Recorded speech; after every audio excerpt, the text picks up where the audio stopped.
విమర్శ దినమున లెక్క అప్పజెప్పవలసి ఉన్నది. అమ్మా అర్థమవుతుందా? అసలు ఈ మాట మనకు గుర్తుంటే మనము మాట్లాడడానికి చాలా సంకోచిస్తాం, చాలా మన మాటలు అదుపులో పెట్టుకుంటాం, మన నాలుకను మనం స్వాధీనంలో ఉంచుకుంటాం. ఎప్పుడో తెలుసా? ఎప్పుడు చెప్పండి? మనుషులు పలుకు ప్రతి వ్యర్థమైన మాట, అన్ని మాటలు కాదు, వ్యర్థమైన మాటలు పలికితే విమర్శ దినము ఒకటి ఉంది.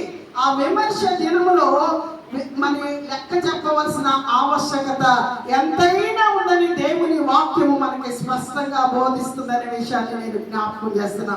నా ప్రియ సహోదరి సహోదరుడా, మన జీవితాల్లో మనం చాలా సందర్భాల్లో మనకు ఇష్టమైన రీతిలో మాట్లాడేస్తూ ఉంటాం. కానీ ఒక్కటి జ్ఞాపకం చేసుకోవాలి, మనం పలికే ప్రతి మాట అంటే వ్యర్థమైన మాటకి ఖచ్చితంగా దేవునికి మనం సమాధానం చెప్పవలసిన ఆవశ్యకత ఎంతైనా ఉందని పరిశుద్ధాత్మ దేవుడు మనకి స్పష్టంగా బయలుపరుస్తున్నాడు అనే విషయాన్ని నేను జ్ఞాపకం చేస్తా ఉన్నాను. ప్రియ దేవుని బిడ్డలారా, దేవుని వాక్యంలో మనం గమనిస్తే యాకోబు రాసిన పత్రిక 1వ అధ్యాయం 19వ వచనం ఒకసారి చూద్దాం. యాకోబు రాసినటువంటి పత్రిక 1వ అధ్యాయం 19వ వచనం. నా ప్రియ సహోదరులారా, మీరు ఈ సంగతి ఎరుగుదురు కనుక ప్రతి